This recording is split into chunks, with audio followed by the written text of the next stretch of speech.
नमस्कार, मैं शालिनी और आप देख रहे हैं नेशन न्यूज। आपकी आवाज आई। बढ़ते हैं आज की बड़ी खबर की ओर। कुणाल कामरा की विवादित टिप्पणी पर सीएम योगी का पहला रिएक्शन।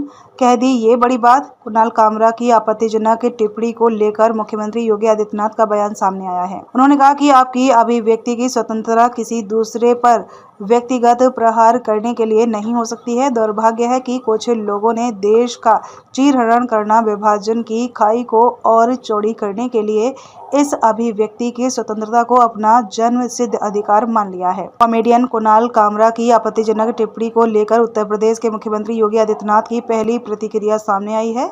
योगी आदित्यनाथ ने कहा कि आपकी अभिव्यक्ति की स्वतंत्रता किसी दूसरे पर व्यक्तिगत प्रहार करने के लिए नहीं हो सकती है। दुर्भाग्य है कि कुछ लोगों ने देश का चीरहरण करना, विभाजन की खाई को और चौड़ी करने के लिए इस अभिव्यक्ति की स्वतंत्रता को अपना जन्मसिद्ध अधिकार मान लिया है।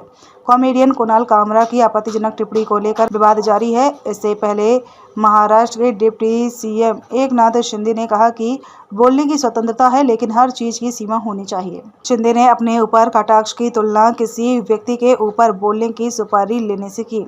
उन्होंने कहा कि मैं भी व्यंग्य को समझता हूं, लेकिन किसी के खिलाफ बोलते वक्त एक शिष्टाचार होना चाहिए, वरना क्रिया ही प्रतिक्रिया की वजह बनती है। इधर कुणाल कामरा ने अपने बयान पर माफी मांगने से साफ इनकार कर दिया है। हैबिटेट स्टूडियो पर तोड़फोड़ पर कामरा ने कहा कि एक मनोरंजन स्थल केवल एक मंच है, वह मेरी कॉमेडी के लिए जिम्मेदार नहीं है। कामरा ने अपने बयान में कहा कि एक कॉमेडियन के शब्दों के लिए किसी आयोजन स्थल पर हमला करना उतना ही मूर्खतापूर्ण है जितना कि टमाटर ले जा रहे ट्रक को पलट देना।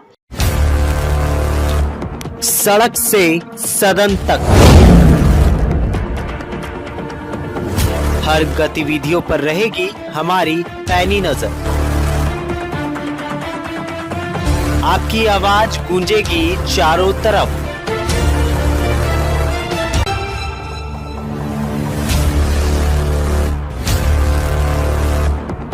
क्योंकि हम हैं नेशन न्यूज, आपकी आवाज आपके साथ। अब तक के लिए बस इतना ही। फिर होगी आपसे मुलाकात। तब तक के लिए नमस्कार और देखते रहिए नेशन न्यूज, आपकी आवाज।